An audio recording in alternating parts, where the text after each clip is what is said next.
everybody. I'm in my office with my Mr. Microphone, getting ready to do another video. I guess I am doing another video. Going to look at making color adjustments in our images. That seems to be a biggie for a lot of us. There's a professional way of making color corrections, and there's some not so professional ways of making color corrections. So we're going to look at those today, and we're going to look at cropping. So let's get started. All right, we're in Adobe Bridge, and we're looking at the 4 images that we have today. In class, we're going to look at a 5th image, but online, we're going to look at these 4. We've got the old haunted house image, and I don't really think it's a haunted house. This is in Xenia, Illinois, and this is my granddaughter again. We're going to take a look at doing some work with this image. We have a wine glass and a wine bottle, and let's just start with the wine glass. We're going to double click that. I have this set up to open up in side of Camera Raw, and let me just show you real quick. If we go into Adobe Bridge and go to Edit, you'll see we have Camera Raw Preferences, and right down here we can set this up by clicking on JPEG and or TIFF. We can set these both to automatically open JPEGs with settings. If we do that, when we click on a JPEG, it will automatically open inside of Camera Raw. Now, we can't do all of the things with the JPEG that we can do with an actual RAW file. That would be ridiculous, because a RAW file contains every little detail that was recorded that day when we took the photograph. A JPEG is a compressed file. It's lossy, so a lossy format means that it's basically taking out similar data and throwing that similar data away, and when it rebuilds, when you open it back up, it rebuilds that using a mathematical formula, and it's finding similarities and filling itself back in with those similarities. So JPEG is not ideal, and it is, like I say, it is lossy. It does not have all the information that a RAW file does, but we can still do a lot of great things inside of Camera Raw with JPEGs. So it's great to be able to have that feature. You see all the sliders that we have over here that we can do with Camera Raw images. We can sharpen things. We can run all of these things here, including clarity and vibrance. So we can, you can see in the image, we can make the image have a lot more contrast. We can make the colors more intense and so forth. And of course, saturation usually takes colors too far, but and if we want to reset these things over here, if we go in and crank things and we ended up not liking where they are, we can hold down the Alt key, A-L-T key, on the keyboard, and that changes the cancel key down, or the cancel button down here, into a reset. We click that and it returns it to its former state. Now, the reason I brought it into Camera Raw is to show you that we can go up here to the eyedropper, and this is the white balance tool. If we know that we have a white spot in our image, or a white place, we can click on that. So what that tells you, or should tell you, is that if you go out and you do any photography, if you're going to shoot, let's say you're in a place and you know you're going to shoot for quite a while there, maybe an hour, take out a white card or a gray card. Gray card's preferable, but if you don't have a gray card, 18% gray card, take out a card that you know to be true white, not off-white. Off-white will just mess you up big time, but a true white color, and photograph that in the scene, and then all you have to do is come inside the scene. I know this to be a white color. I can click right on there and it does the white balance for me. And now this is not pure, but it did a pretty good job of making this, look a lot better. Now I'm going to close this. I'm not going to actually open this up in Photoshop. I'm going to say I'm done with that, and I'm going to cancel, and I'm going now to Bridge and open up the wine bottle. I'm going to clear these settings first of all. So if you have an image inside of Bridge and it's got this little thing here, see my image, my thumbnail, now you can see that that's changed from a yellowish color. It's adjusted that from what I just did there. So if I want to undo that, I can right click with my mouse and go down to where it says Develop Settings, Clear Settings. And notice now my color reverted back to its original state. I'm now going to double click on the wine bottle, bring it up in Camera Raw as well. This was filmed or photographed under the same lighting conditions in the same room and on the same tabletop. So I brought it into Camera Raw. I can do all of these things over here. But I have the white balance dropper. I can click it anywhere in the image and see what's going to happen. And it can be, you can do trial by error. You can get some pretty terrible results. But I know this table to be white. So I click on it, and it does a handsome job on the image. So some people would be very satisfied with doing this. Again, like I mentioned, if you really wanted this particular tool to work well for you, you would go out and photograph using a white card or an 18% gray card. Now, obviously, you wouldn't use white balance tool against a 18% gray card. You would click on a white card with this tool.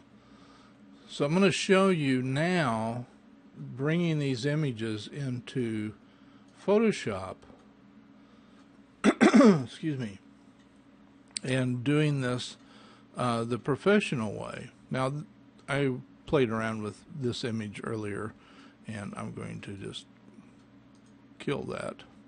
And I'm going to open the wine bottle image first. And to do that without making any changes, I'm just going to click on Open Image. And you see I've got the tannish tint to it. Now, the reason why this color is so off in this image to begin with, in the photograph, this was filmed or photographed in a room with an incandescent light. So incandescent puts off a nice yellow light, makes us all look sickly, and our photographs are influenced thusly, and so we have to do something about them. And right now I've got the image inside of Photoshop, so I'm going to now use the professional way of color correction. The professional method you probably won't find anywhere else. I haven't seen this used in over 10 or 15 years. But it still works today in about 95% of the cases.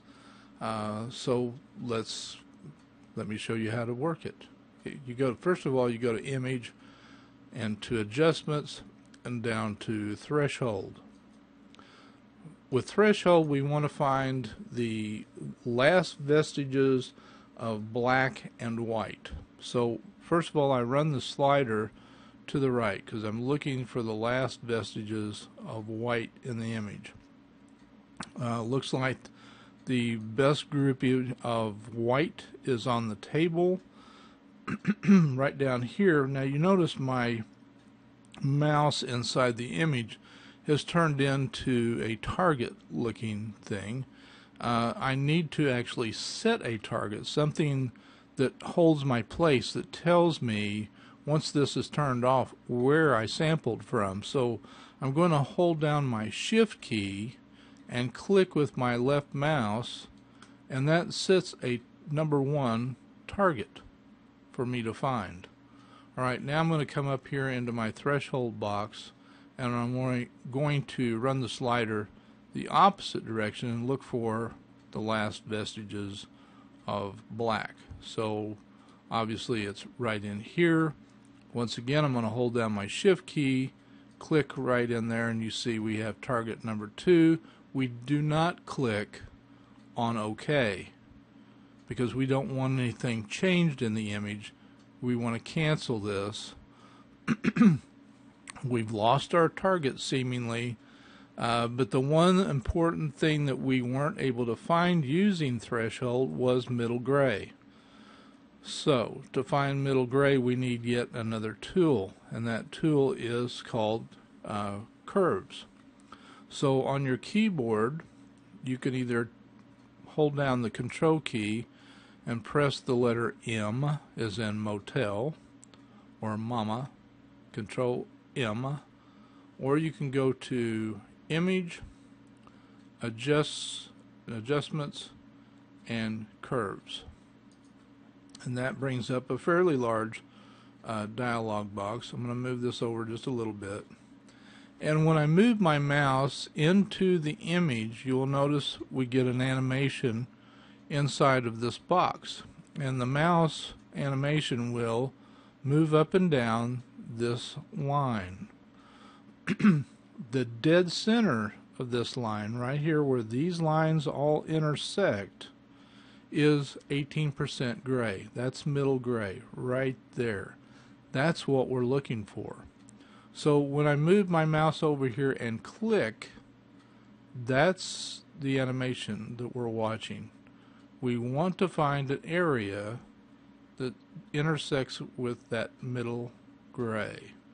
So you see it's bouncing right now all over the place, and we're getting closer right in through that label and the text. So to find that, to really get into the and right there it is. But if you're like me, that's pretty hard to see. So what we have to do is magnify that area to actually find that middle gray. So what we have to do is hold down, and I'm using my little pinky on my left hand and my left hand index finger to hold down my space bar. So little finger on my control key, index finger on my space bar, and then I click with my mouse, left click, and drag to zoom in.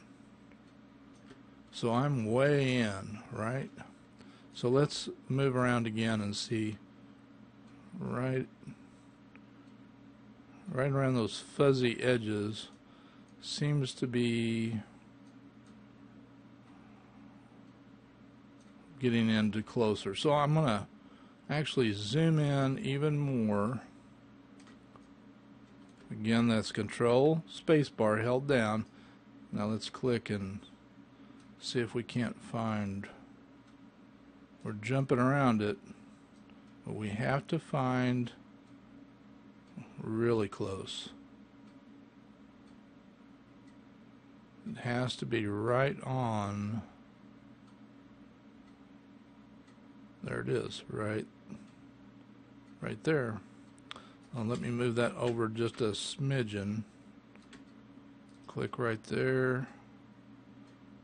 Move it around a little bit, so see if we can find it again.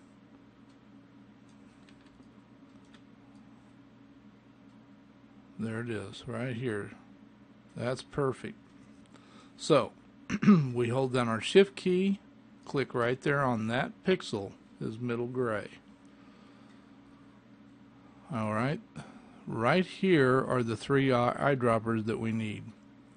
This one is the blacks, or the shadow eyedropper, the whites, and this is the middle gray. So number 3 target is the middle gray. So we click right on that. Notice a dramatic change in the color in here. So let's back out. Let's move back so we can actually see in the image what's going on. So we hold down the control key and press the minus key on the keyboard. Control minus, just keep clicking it, and we keep zooming out. And look at the table that this sits on. So I'm holding down the space bar and I'm moving it around a little bit. So you see we've made a dramatic change by doing that. Now we still have target 1 and 2. So there's 2. You see a little greenish in there? Are you surprised with the kind of lighting that we're talking about? So let's go ahead and click on, it doesn't make any difference, we can click on the shadow, the black eyedropper, and go up here and click on number 2. And you notice so some of that tan or yellow came back in. Let's go down here and click on the white eyedropper and click on number 1. Now we have a perfectly balanced, color balanced image, and you can see in our graph how the colors are lined up. You look in the image, this is nice and white. The wall is actually this color. The door, nice reddish wood stain. The bottle is accurate. Let me zoom out a little bit more. Control minus. Very accurate colors. Okay. So now we can actually hold down the space bar. Zoom out one more time. Control minus. Let's actually click on the crop tool. Oh, let's click OK over here to finish that off. Let's click on the crop tool or press the letter C. Now we can determine here what size we want this to be. Obviously this is a vertical image, meaning it's taller than it is wide, so we can't really use a 5x7 here because 5x7 would be a horizontal format. So if we wanted to make this a 5x7 or a 7x5, we'd switch these numbers up here, 5, 7, and then we could think in terms of the rule of the thirds. So we could say let's move this maybe down a little bit. Let's look at this. We've sheared it off a little bit, so let's take it back up a little bit.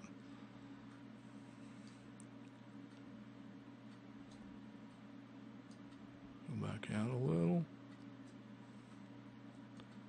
So we don't have a lot of playroom in here to crop it, but if you look at it, we're off a little bit on up and down. It's a little bit cockeyed. So when I move my mouse outside the bounding box, right here you see the little double arrows on a curve. That means that it's going to let me twist and turn this. It's kind of dancing, isn't it? I didn't really mean to do that. So it helps you line those lines up inside the image. So our door frame is going to help us to line up with these thirds lines that are inside the image too, and the edge of the bottle to line it up right here. Kind of important because even though some people may not realize that things are off, they're going to realize something's not right. So when you feel like you've got it just where you want it, you can hit the Enter key or double click inside the image, and then let's make it bigger. Control plus a couple of times. If it still feels like it's a little off, I would do a Control Alt Z to back up, or a Control Z. There's another thing that you can do once we're on the crop tool. Right here it's straighten. Now I like to take this little tool and just run it down, things like that, and it will actually twist it for us. And then just hit Enter, and let's make it bigger.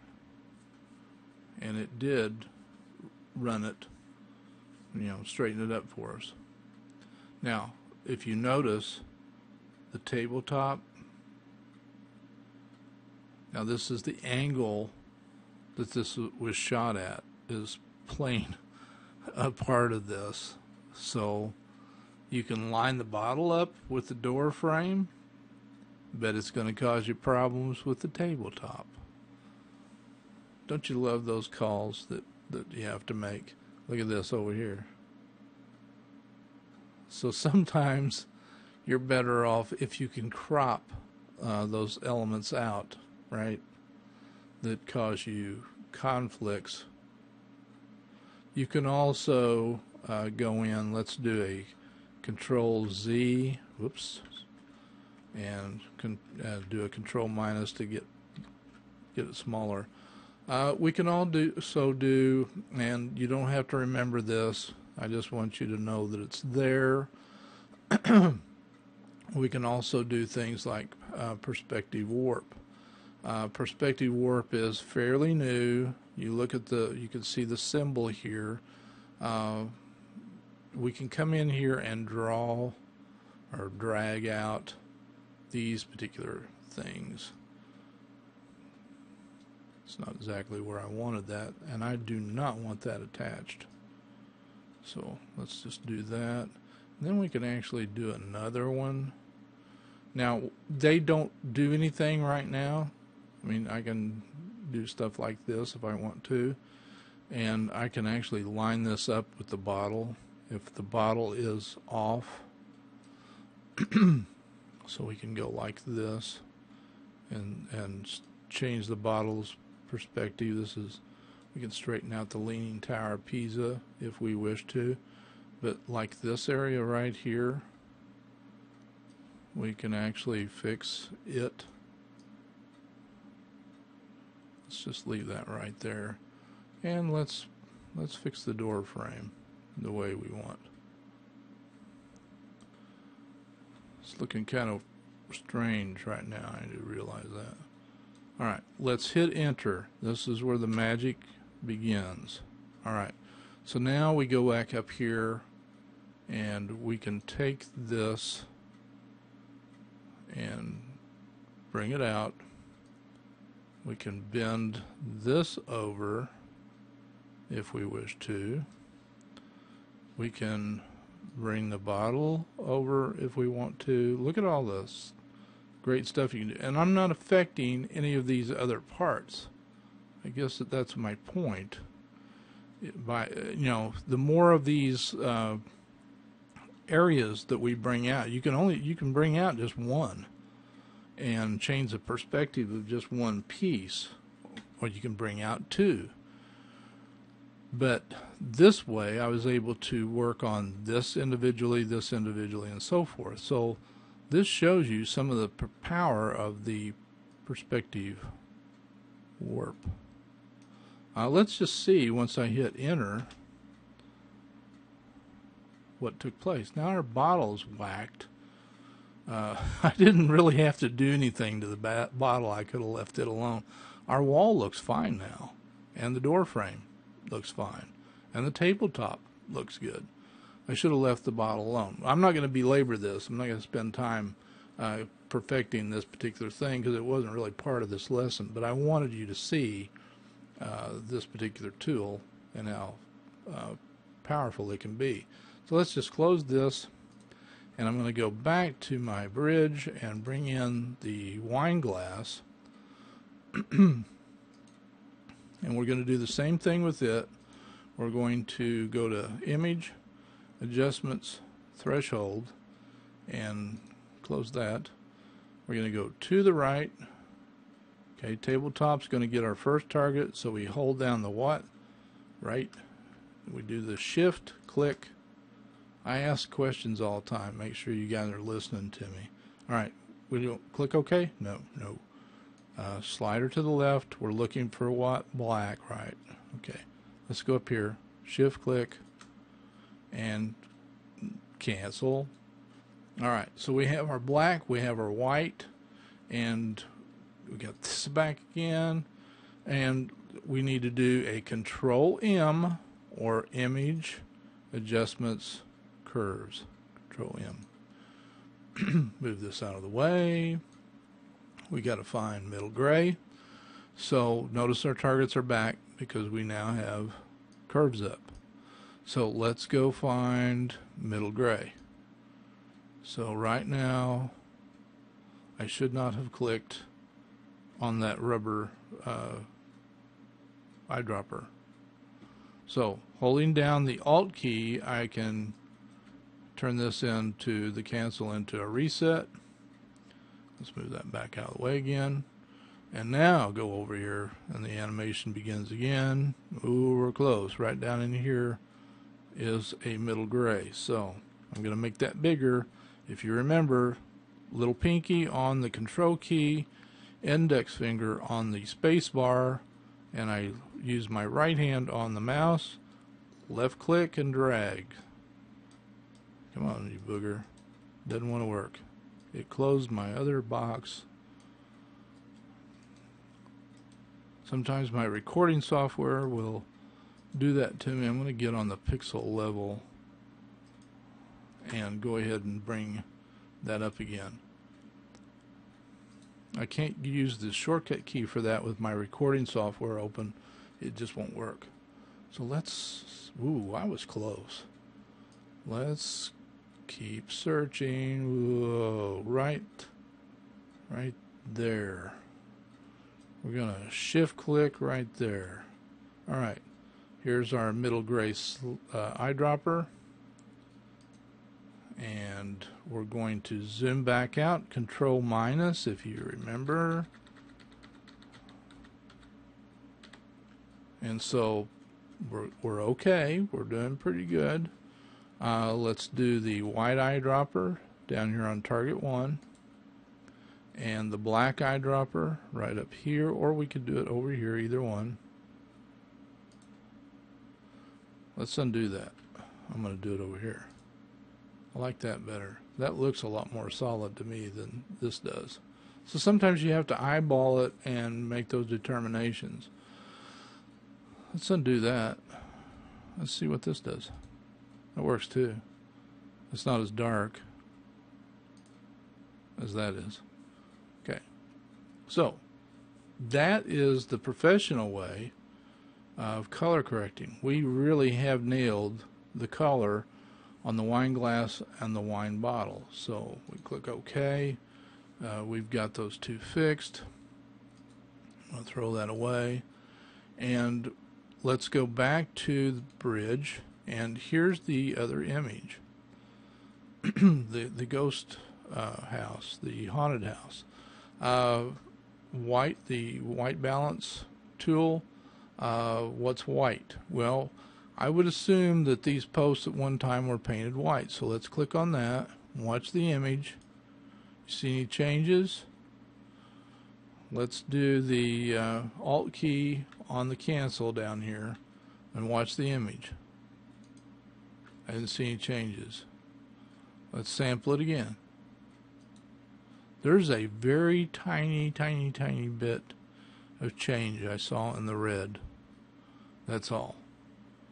Okay, so we're not really getting a fix on this image. The contrast is staying the same, which is very dull.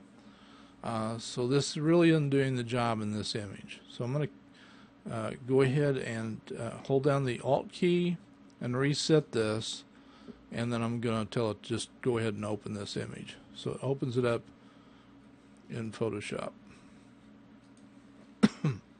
Now let's do the professional thing. Let's do the threshold image and adjustments, threshold, and let's go to the right. And it looks like the posts are our best bet, so I'm going to shift click on this left post and going to the right. Right in here looks like the best of the shadows. Shift click drops our second target. We cancel. Okay, do the Control M to bring up your curves panel, and right in here I'm pretty sure is going to be our best place for a middle gray. We can, I'm sure, find, whoa, right up here is a great place for a middle gray too. I am holding down my Control key, the space bar, clicking and dragging. The sample again, right up in here. Wow, we're dead on, right in here somewhere. That's awesome. I've never sampled up there, never ever, and I've done this a lot. Let's look. Now where is it?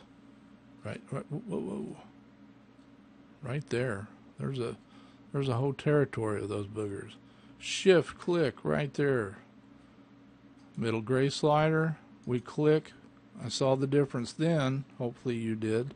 We're going to zoom out.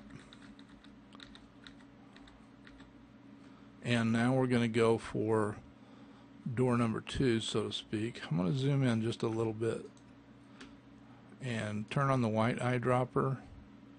Click on that. The black eyedropper. And now we're cooking. Click OK on this. Get rid of that. And now we have some color in the image. It's not drab anymore. It's looking pretty good. If you're not happy with it, if you think it's gone too far, you can always control that very easily. We could have done it with our curves open, and it's always best to do that while it's still there. Doesn't make a whole lot of difference, but we can go to the red channel. If you think that's a little bit too red, go to the red channel and then just drag that down a little bit. Watch the image. Or you can go into levels, Control L for levels, and again you can go to the red channel. I do probably a lot more in levels than I do in curves. And you can look at these other channels. All the channels are made up of red, green, and blue. So, you know, it's not rocket science. You can we're now adjusting the blues. Yeah. So you can tweak. I'm sorry. You can tweak what the blues do. The greens. Doesn't hurt to do that.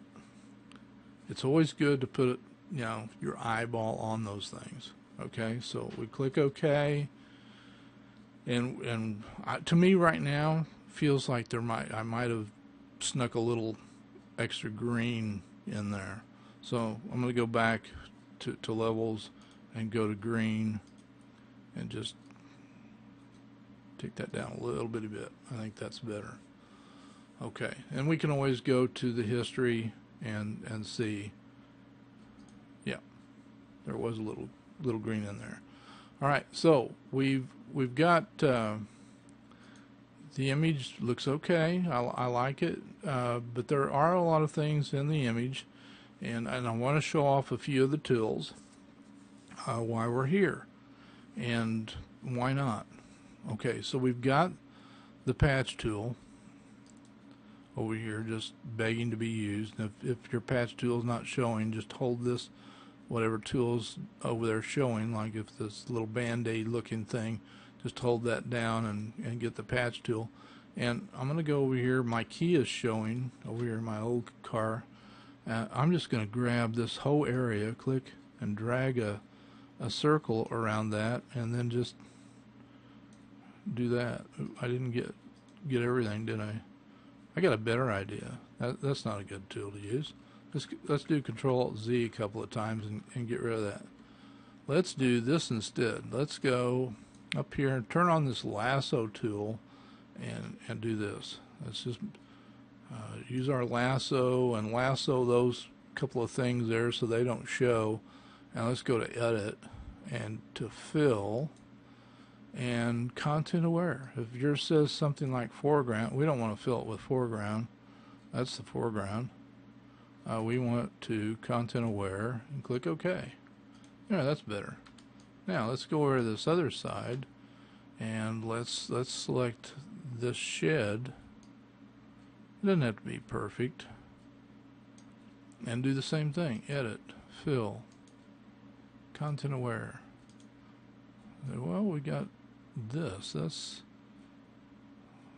let's do this. Let's take that over here. Well, that didn't work. So let's try the patch tool. So we take the patch tool and we climb up the pole, stick it over here. Okay, that worked. Let's take this by steps. Let's climb up here, make a selection using the patch tool. I'm just going to grab that much and bring it over here. Blurry, right? So we just grab that, bring it over there. Grab this much, grab it, bring it over there. That got kind of wonky. Bring it over there. And let's take this big flagpole out. Again, you don't have to do it all at one time, and usually it's not a good idea to do it all in one time because things tend to go south in a hurry if you get too fast and furious with it. That's going to be kind of sad. There we go. So we get this, and we actually just bring it down to some good grass area.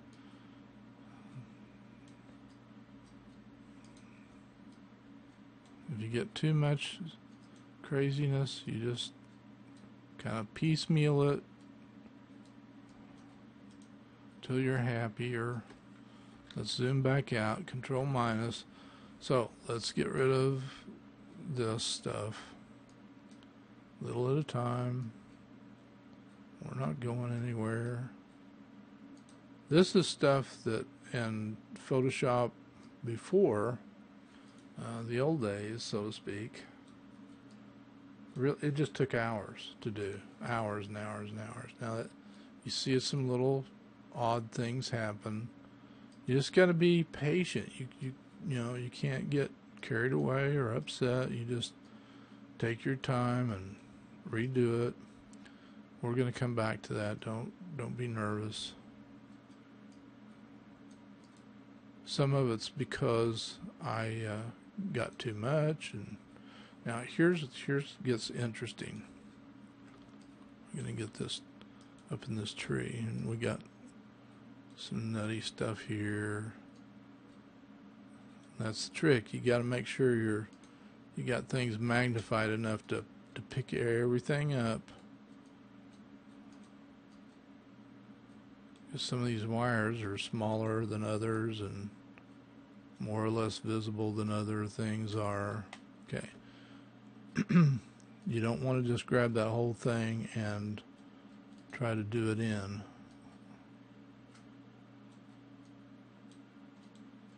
Now we take this and try to copy it from stuff that's already there. There we go. Let's go to this other end over here. You got a faded wire here.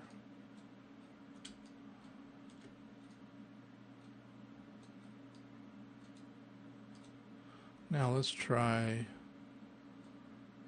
spot healing tool. Let's just see what that does. Brush, it's a brush, so right bracket key to make it a little bit bigger. That's not gonna help it. Just keep doing it. Yep, it did.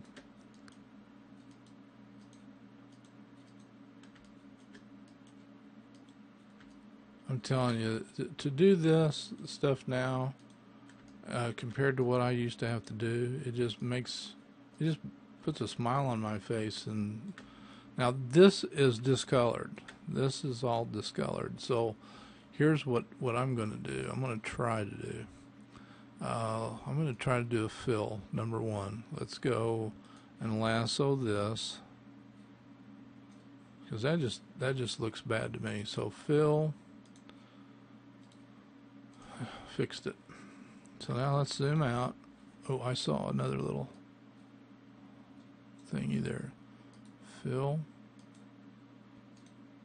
There we go. That's fixed. I would actually, I'd fill that too.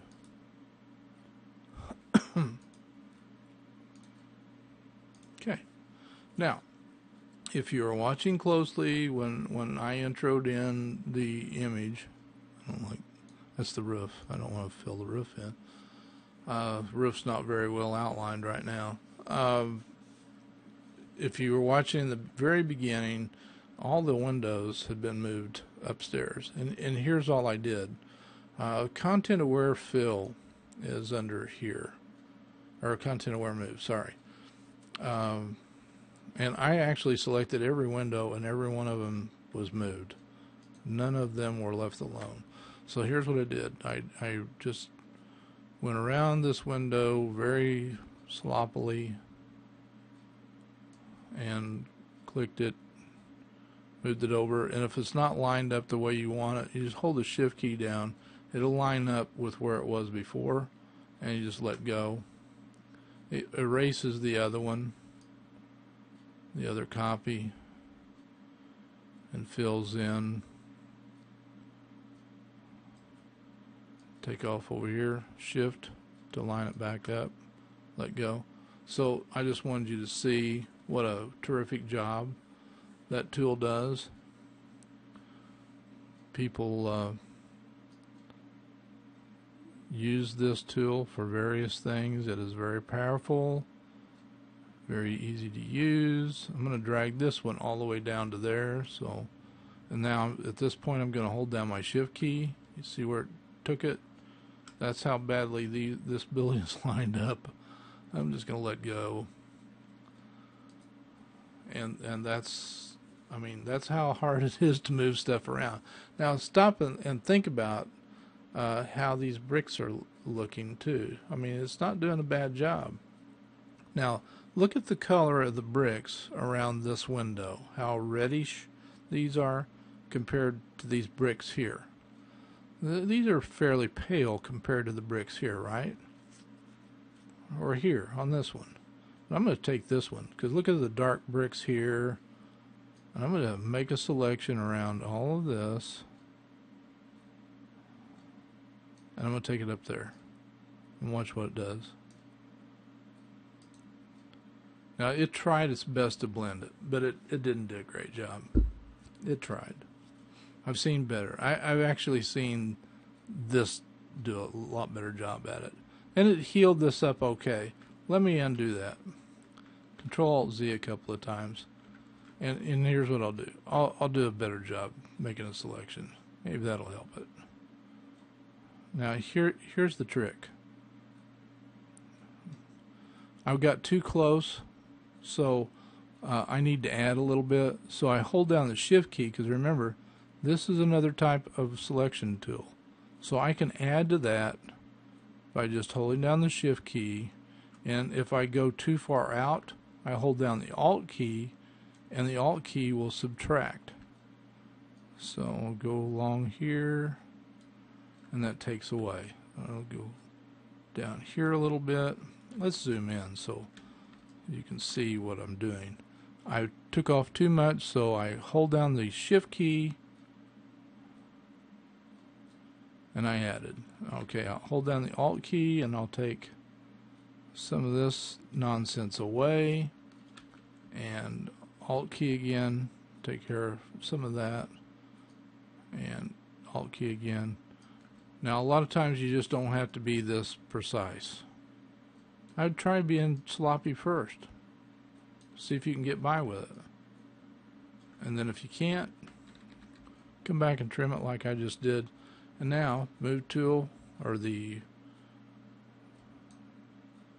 see what this does. Control D to turn that off. It's beautiful. Looks like it was made there, right? So we did that all with the ContentAware Move tool. We just, did a little, plus and minus and it worked great. So let's look at where we started with this image. Go to the history. That's what we started with. Look at all the wires, tree, poles, cars, and now we're to here. And we've color adjusted and did the professional color adjustment, even removed the ghosts. So there you go. Now, we don't want to save that one. We're going to go over to Emma, We're going to open up Emma inside of Camera Raw as well. We don't have a white except on her teeth. Let's see what happens using the white balance tool. Ooh, made her green. Not good. See that? Now that's not as bad. That's not nearly as bad. Let's try it here. That's not horrible either.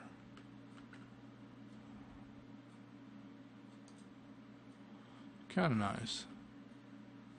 A little bit of green, but lightened it up a little bit. Not too terrible. Let's see what we can do with this in Photoshop using our new professional method of color correction. And again, this doesn't work every time, but let's just see what happens. So we go to Image, Adjustments, Threshold, going to the right. Now I will caution you, do not use do not use the slider or do not select the whites based on light reflected. So if you see that light's reflected off of a surface, don't sample that light.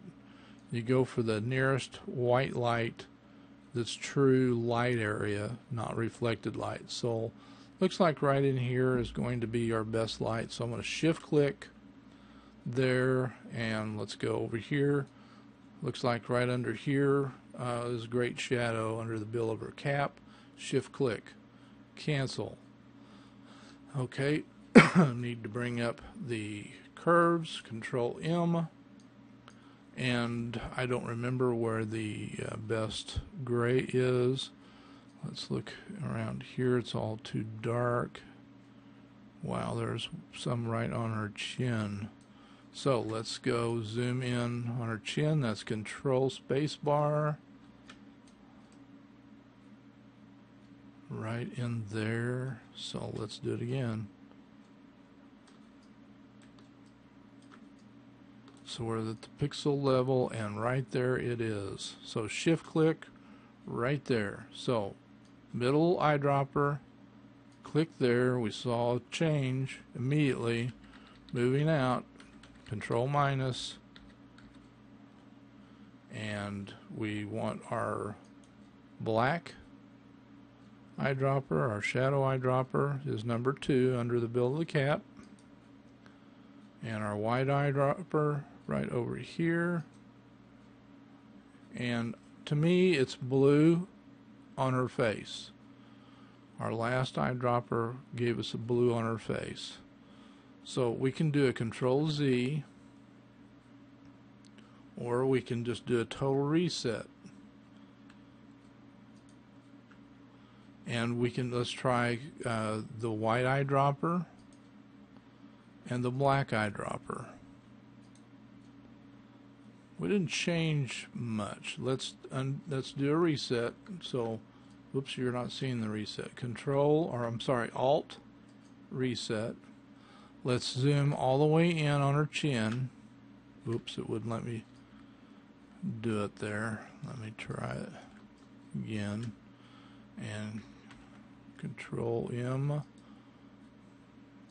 brings up our curves. I can't find my little target. There's my target. See if it'll let me zoom in now. Alright, middle gray. Alright, Control minus.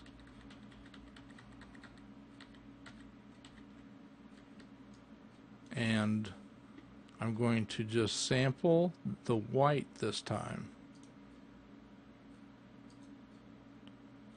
Still got some blue. I'm going to go ahead and sample the dark, the shadow. Still getting a little bit of blue. Okay, here's what we can do. I'll zoom out a little bit more so we can see more in the image. Go to blue. Pull it in. Don't want to go too much. Go to RGB, which is all the colors, remember, together. And we can always run that up a little bit, get a little bit more light in the image. Click OK. Let's go to Open. That's where we started. That's what we just did. So we have a little more contrast in the image, and we have the colors just right. Alright, so you saw an example right here where the professional color correction didn't really come through 100%. We had to still tweak it a little bit. So you see, you've got to play with that just a little bit to make sure you get everything just the way you want it. Now, let's throw this away. But before we do, let me show you one other thing. We're going to crop this. This is pretty important, I think. We're going to crop this. Either press C or just click on the crop tool. I'm going to say that we want to make this one a 5:7 at 300.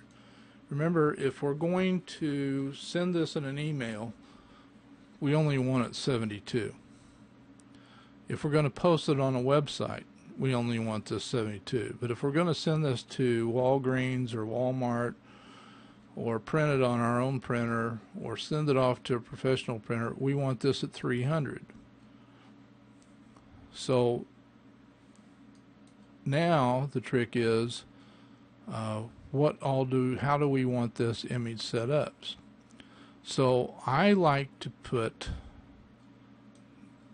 this rule of thirds, I like to have that right on her nose. I'm going to bring that in just a little bit more, because to me one of the biggies is the lining her up. I'm going to probably bring that in just a little bit more.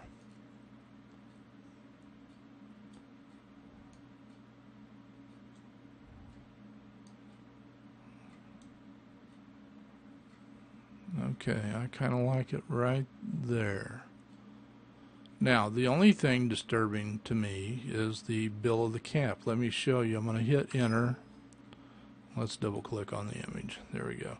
I'm going to make this full screen. To do that, so you can better see an image, you just hold down the control key and press 0. Control 0. Fills the screen up with the image. Now you see what I'm talking about, the bill of the cap. I like Dad's arm, and that is her dad, coming out here to get this drip of the orange popsicle. Alright, so we got to get rid of that bill. So I'm going to make a lasso selection. Go over here to make a selection of that. I'm going to do an edit, fill. You can do a color adaptation, sometimes helps with issues and colors being close by and similarities.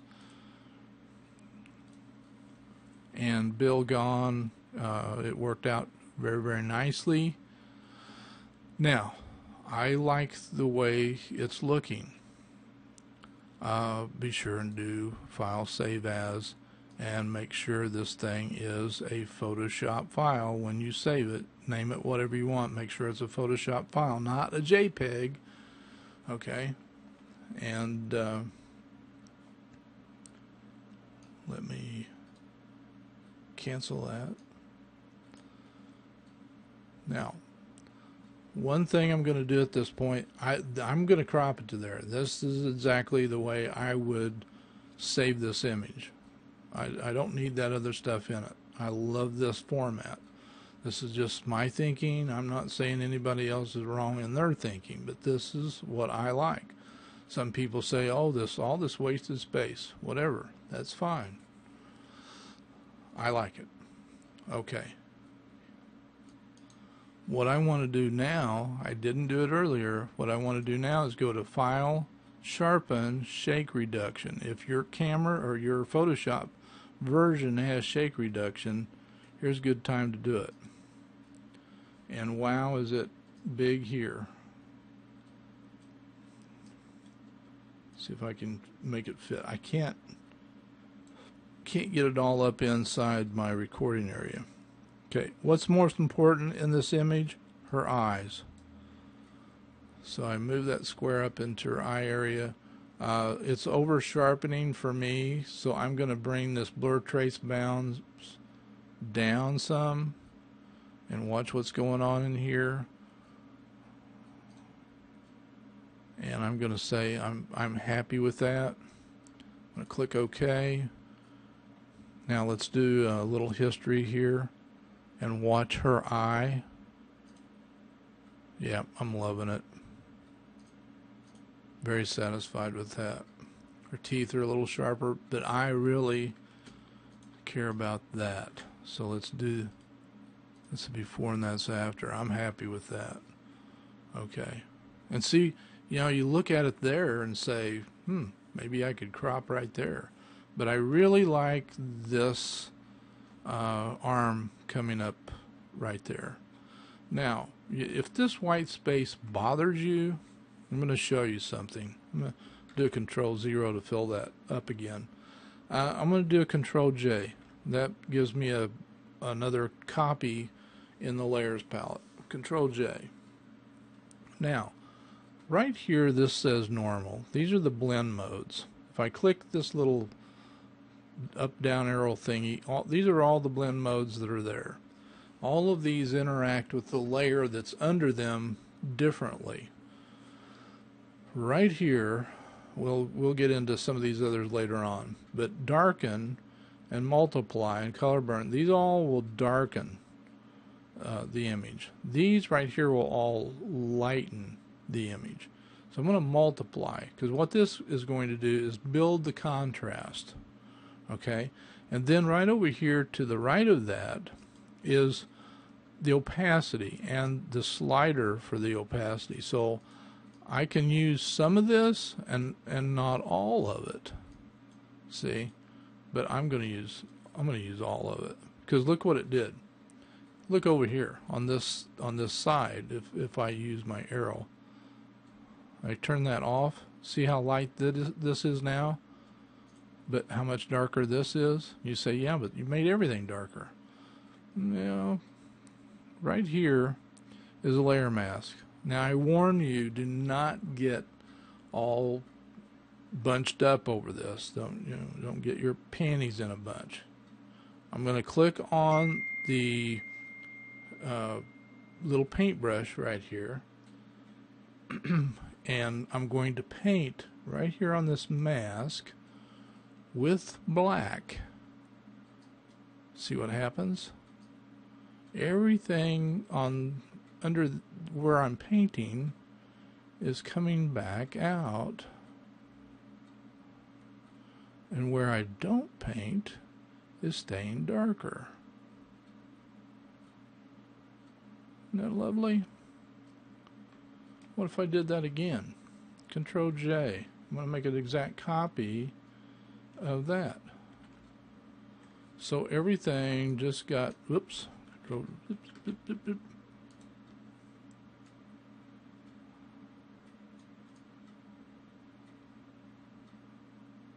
everything over here is darker.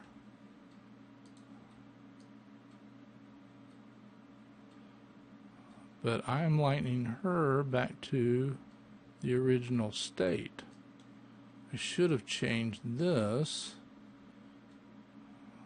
because I've been painting with less than 100%, which means I got to redo it all a bunch.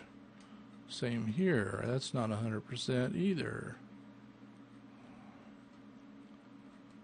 But I like to paint, so what the heck. So let's turn these off. See how much lighter this is over here and over here. Turn those back on. It's much darker. So I can do this several times over if I want to. Control-J. Until I can get this very, very dark and crummy looking. You notice I didn't get this very good right in here. But you get the idea. I can turn off as many of these as I want to. And I can experiment with other modes as well. I'm going to say that right in there is, I'm happy with that. I don't need those to go all that many lighten and darkens and so forth. But I think you get the idea that we can help by changing these things a little bit with some masking. And of course, we can get rid of some of these smudges and things like that. Now, you may be wondering about these goofy targets at this point, and we can get rid of those targets easily too. They don't show up on your prints, by the way, but I know some people are bothered by seeing those. So let's just address those. Let's do a Control L, which brings us back to the tool that actually lets us set a target, for example. So if we so while we're in this tool, it is, and we go out to where the target is, if you hold down the Shift key, it turns into an arrow, and you just click and hold that down and just drag it off the image. Click, drag it off the image. And here's one down here at the chin. Click and drag it off the image. And never more to be seen again. But if I do the Control L again and I want to set a target, I shift click and notice it's number 1 because number 1 was taken off the screen. So shift click, and if I click again, it's number 1 again. So it really did, by dragging it off the screen like that, it really did get rid of it permanently. So don't let those things bother you. One other thing about on this image while we're here, I'm going to go ahead and flatten this image. You can't see it because in the recording area it is bringing it up off our canvas area, so to speak. Right here, when I click on this, one of the options is to flatten the image. So it just basically lets me flatten everything down into one layer. What I was thinking of was how about throwing a little spotlight, so to speak, in here. Let's don't do it this way. Let me do a Control Z here to undo that. How about we go over here to our spot, or our little dodge tool, and we just brighten it up just a little bitty bit, about right in here, just a little bit. You know, and those things, if you go too far, just go back in your history state. Say, you know, that's maybe that one, or maybe I just want to lighten his finger. You know, that looks a little goofy, but the thing is, you are the Photoshop guru now. You're the one that, once you start playing with this, it's your world. You get to make the decisions on how far is too far. You're the one that gets to decide how these things are going to go. You're the one that makes the decision on how cool things are going to look, how you're going to change the world in which you live. Okay? Now, having shown you all these things, I'm going to revert this image to its original state. So it's not cropped now, it's back to where it was. I'm going to do a color correction on this image that may make you ill. I hope not. I'm going to do a Control L for levels. Now, here's the thing. We went through all this, finding the, doing the image adjustments and thresholds, right? If we go into levels, and this works the same with curves, if you go to options and click on it, right here at the bottom, or under the options, is a thing called Find Dark and Light Colors. And guess what that is? Well, that's what we've been spending all that time on in Threshold. We've been manually finding the dark and light colors. So what if through algorithms we have Photoshop do the work for us? So we click on Find Dark and Light Colors. And if we go down here and say Save as Defaults, click OK. Now, I don't know if you were watching or not, but it ran that automatically for us. Now, it also put that blue in, a little purplish. So if we go down here and click on blue and drag that slider back to the right, go back to RGB and click this middle slider forward, we can lighten it up and we're pretty darn close to where we were before. I'm going to click OK. Let me go ahead and bring up the wine glass.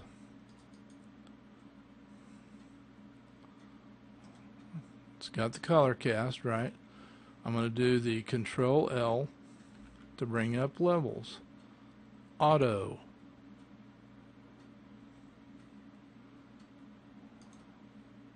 Wine glass.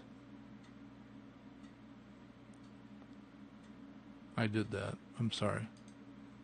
Wine bottle. Where did the wine bottle go? Cancel that. Open.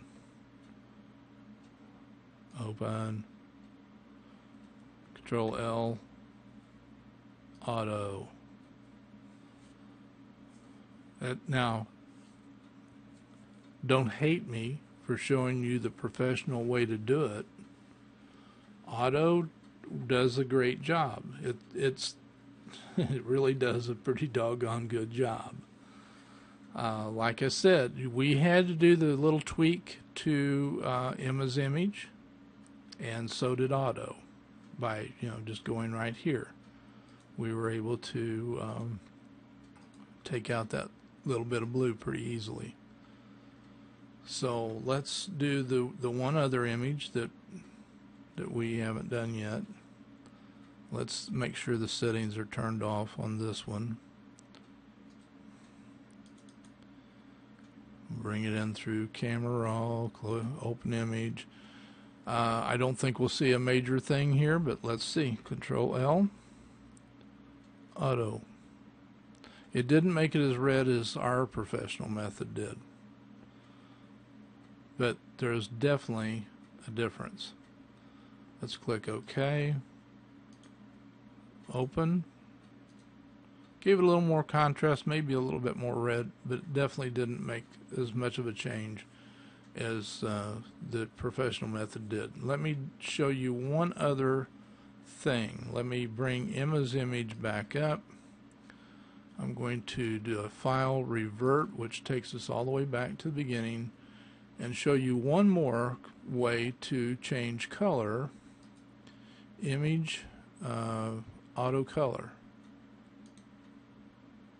Now, you say to yourself, that definitely changed the color, but we have probably a different cast. Now, this auto color here works differently than the auto color under levels and curves. So keep that in mind. Again, you're going to have to go in here probably and make some adjustments, because this threw in some green and it looks like some blue as well.